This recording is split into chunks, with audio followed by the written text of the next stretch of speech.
abatuuliza mwena tubaaniriza ku mukutu gwaffe omulungi guno tuletera bwino nga bwali yena nga tulina kye twerabiddeyo nga tunaba kweyongerayo mbasaba musubscribinge musharinge buli omu kye mutuukeko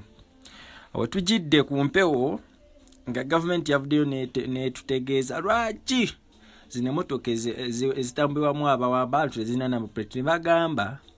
mbuzire motoka baba bazireeta okuva ebweru mbuzijja ne bunamba plate nga butono ne bugwa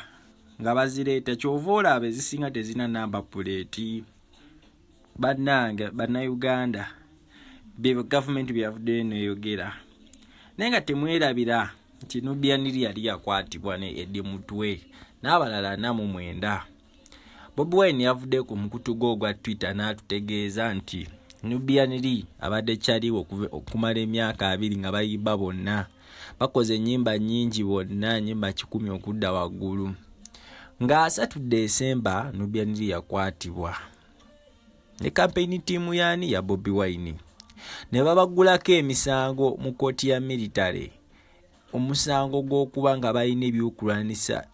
mu bumenyi bw'amateeka leero tubale tusuubula tebagenda yimbulwa kubanga kooti yali eragidde bakomewo nga 15 naye amaziga gabadde ku kooti maasyo nga Eddy Mutwe ne munneewe Nubian n'abalala bamemba b'ekibiina kya National Unity Platform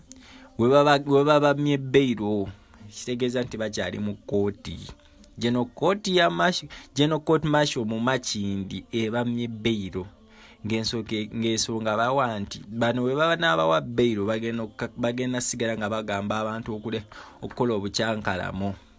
jjukira nti baakwatibwa nga 3 we bali ekalanga ne Bobi musigale ku mukutu gwaffe guno ngamba tuleta obukakafu bwonna nga bwe buli bwino nga bwali mwebale kuwuliriza.